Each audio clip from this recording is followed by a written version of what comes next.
We have a GTA 3 enjoyer on Faceless Void. He said that felt I did a lot of things correctly in this game. I had a really good farm, but due to the poor chronos in late game, I lost this match. So with that clip that we just watched, yeah, that was not a really a good chrono. But I wanna mention some things about your item build. I think you could have bought better items.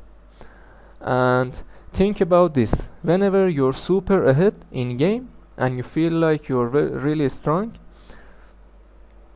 think about these concepts.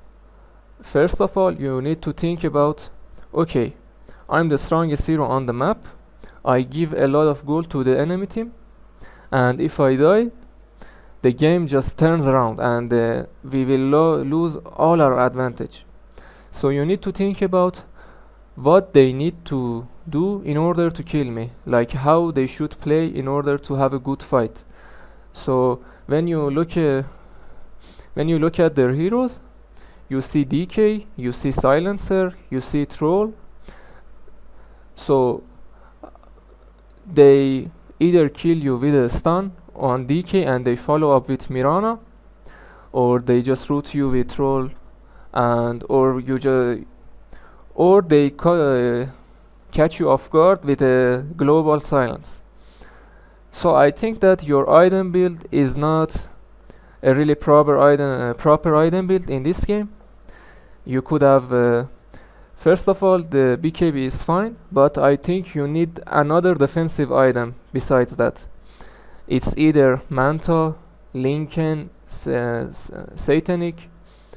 So you need one of those items plus Shard. Because you have so many threats in this game that they can kill you, I don't think you can buy Nullifier in this game. Playing with AA, you're playing with Rubik and Visage, so you don't need to kill targets in Chrono, in my opinion. The better thing for you is that you should always have the Chrono ready, so they're afraid of the Chrono, not rather you using Chrono and trying to burst the target. The more important thing that you need to focus on is that you need to be really careful about your BKB usage with this item build, and it's really hard against those heroes. So I think that you need one more defensive item, and you should create chaos in fights. You're the guy that who should go in. You're playing with Visage, you're playing with LC. You need to be the first guy who goes in, who creates some chaos, so they get out of position, and you guys can have a good fight.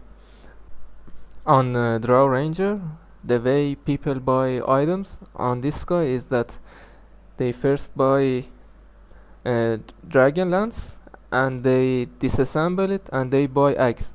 So this is the way that people play Drow Ranger. I don't think Yasha helps you that much in that regard when you're buying items. The better approach is that you buy Dragon Lance and you turn it into an Axe, and then you buy Dragon Lance again. And with Dragon Lance you can just buy Hurricane Pike after. It's a really nice item build that works really well with your hero and your farming.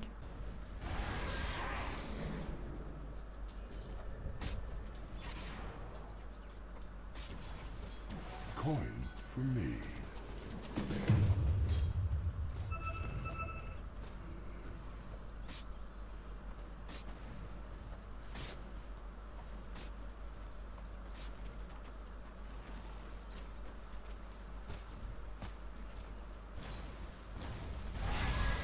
Radiant's bottom tower is under attack.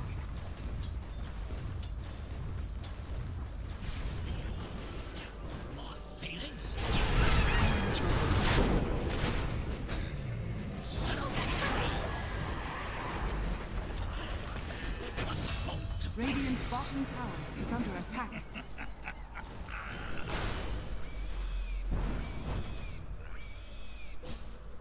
Radiant's middle tower is under attack. So I think your TP on bottom lane was a mistake, because you ended up being in your triangle. You don't wanna be here as Drow Ranger, because your farming speed will be so slow right now. The better thing was that you could just run top, TP top, push the safe lane, and just then go back to these camps or here. You don't wanna lose this free farm because you had a really nice lane. You have 2 kills. You have enough net worth to just push the wave and go farm these camps wherever you like. And even if you don't feel safe enough, you can just push the wave with your E from fog. So definitely you needed to be on safe lane rather than being here. And this is Ame playing Drow Ranger. As you can see, he's staying in his safe lane. He pushes the wave and he goes to these camps to farm.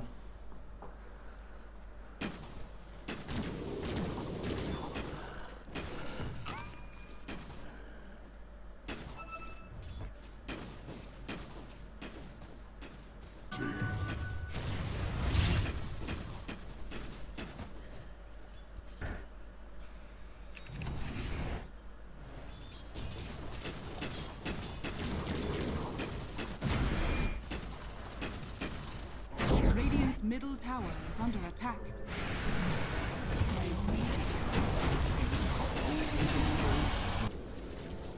So Ame ended up coming top and taking the tower, but with more items and more farm.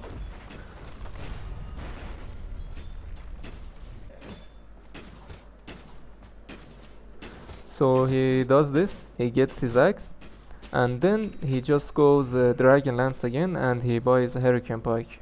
This is a really nice item build on Drow. I would argue that a lot of problems that lower rank players have is that they have a lot of mistakes in early game, which leads to them being not as strong enough in late game. So you need to be focusing more on your early game rotations, your farming patterns, your TPs, the way you buy your small items and you transition into mid game with those items. So if you learn these things first, your performance in late game would be much better. Like the way you think about your TPs, where you wanna be on the map, how you wanna farm the camps, or even if you wanna TP to your offlane and take the tower. Are you strong enough?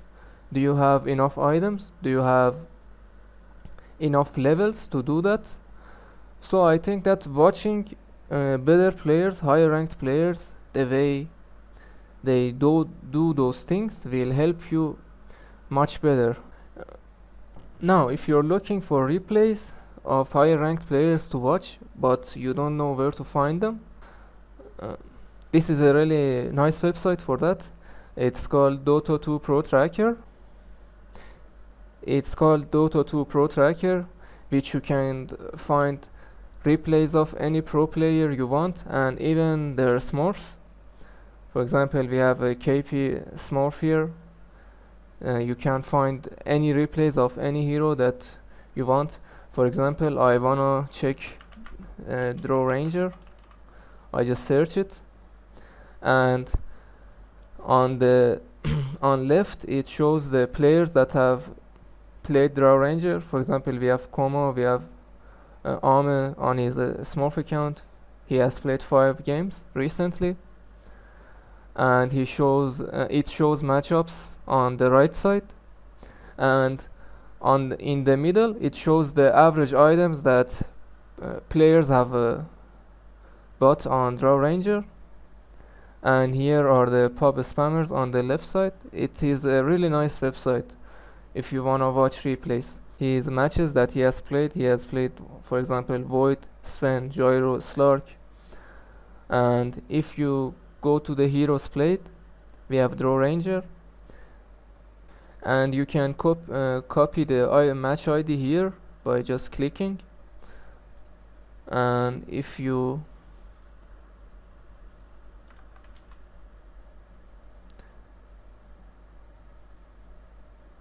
and you can just search it, and you have the whole replay to watch and learn from the pro players.